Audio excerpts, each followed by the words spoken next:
¿Qué tal están? ¿Qué ocurre bajo nuestros pies cuando de repente la Tierra comienza a moverse? Esta pasada madrugada, miles de personas en Granada descubrieron de la forma más directa que el suelo sobre el que vivimos no es completamente inmóvil. A las 1:04 horas de este sábado, 15 de agosto de esta madrugada, un terremoto sacudió la provincia de Granada, con epicentro en el entorno de Alendín. El Instituto Geográfico Nacional elevó posteriormente la magnitud, inicialmente estimada en 4,8 grados de la escala de Richter, hasta 5 grados, y el movimiento fue percibido en numerosos puntos de Andalucía. El terremoto tuvo una profundidad relativamente superficial, en torno a los 10 kilómetros de profundidad, según los primeros datos difundidos, y es una circunstancia que ayuda a explicar por qué el temblor fue percibido con tanta claridad en una zona muy amplia. Se produjeron daños materiales menores como desprendimientos y caída de algunos elementos de fachadas, cornisas, tejados, etc., aunque las informaciones disponibles esta mañana no señalaban víctimas mortales. La Junta de Andalucía activó la situación operativa 1 del plan de emergencia ante el riesgo sísmico. Y en este sentido hay que decir que la pregunta verdaderamente interesante es otra. ¿Por qué tiembla tanto Granada? La respuesta está en la extraordinaria complejidad tectónica del sur de la península ibérica. Y hay que decir también que Granada se encuentra dentro de las cordilleras béticas, una de las zonas sísmicamente más activas de España. Aquí confluyen los efectos de los movimientos relativos entre la placa africana y la placa euroasiática, dentro de una estructura geológica mucho más compleja, en la que intervienen también la microplaca ibérica y el entorno del arco de Gibraltar. No estamos, por tanto, ante una casualidad ni ante un fenómeno completamente inesperado. La provincia de Granada forma parte de una región donde la corteza terrestre acumula y libera tensiones de manera recurrente. En este sentido, la cuenca de Granada tiene además unas características geológicas particularmente importantes. El propio Instituto Geográfico Nacional señala que esta cuenca presenta una sismicidad destacada y que es una de las zonas con mayor actividad sísmica de toda la península ibérica. Está atravesada y limitada por numerosos sistemas de fallas activas o potencialmente activas. Entre ellas se encuentran estructuras como las fallas de Belicena-Alendín, Santa Fe, Granada, Atarfe, Dilar, etc. ¿Y qué es exactamente una falla? Una falla es una fractura o zona de fracturación de la corteza terrestre a lo largo de la cual pueden producirse desplazamientos durante años, décadas e incluso mucho más tiempo.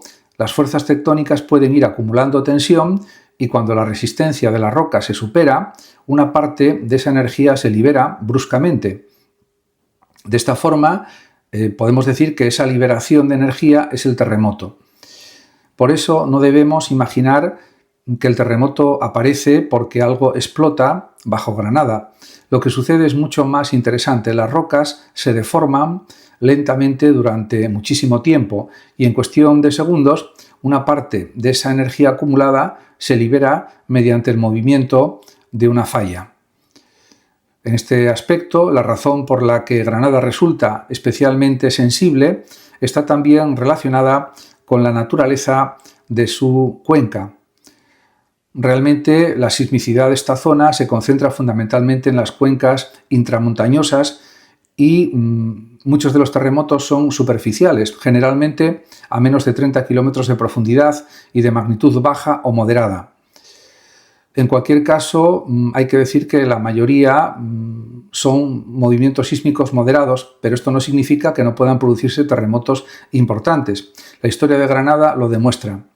En 1884, el terremoto de Arenas del Rey alcanzó una intensidad extraordinariamente elevada y provocó una enorme destrucción, con alrededor de 840 muertos o víctimas mortales.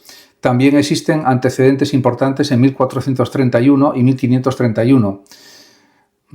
También ha habido otros terremotos relevantes ocurridos en la región durante los siglos XIX y XX. Esto nos permite comprender algo fundamental. El riesgo sísmico de Granada no depende solamente de que pueda producirse un terremoto grande, depende también de dónde se produce, a qué profundidad, qué tipo de suelo existe, cómo están construidos los edificios y cuánta población se encuentra en la zona afectada. La magnitud 5 de este terremoto es importante, pero no debemos confundir magnitud con intensidad. En este sentido, la magnitud mide el tamaño o energía liberada por el terremoto en su origen. La intensidad, en cambio, describe cómo se ha sentido y qué efectos ha producido en un lugar concreto.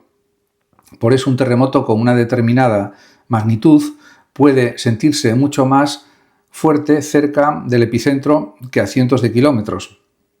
Esto es algo evidente. Y existe otro elemento fundamental, las réplicas que se están produciendo. Después de un terremoto principal, las rocas próximas pueden continuar reajustándose, por eso pueden producirse nuevos movimientos, normalmente de menor intensidad o de menor magnitud. En este episodio se han registrado numerosas réplicas, incluida alguna de magnitud superior a 3. Esto no significa automáticamente que vaya a producirse un terremoto mayor. Nadie puede predecir con precisión cuándo ocurrirá el próximo gran terremoto, ni afirmar simplemente a partir de las réplicas que necesariamente vaya a llegar uno mayor. Los científicos pueden estudiar las fallas, analizar la actividad histórica y calcular probabilidades, pero no pueden señalar el día y la hora de un futuro terremoto.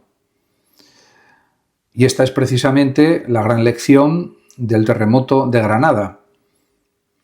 España no es una de las zonas del planeta con mayor número de terremotos, afortunadamente, catastróficos me refiero, pero tampoco es un territorio sísmicamente inmóvil. Las cordilleras béticas constituyen una de las principales áreas de actividad sísmica de nuestro país y Granada ocupa una posición especialmente relevante dentro de ellas.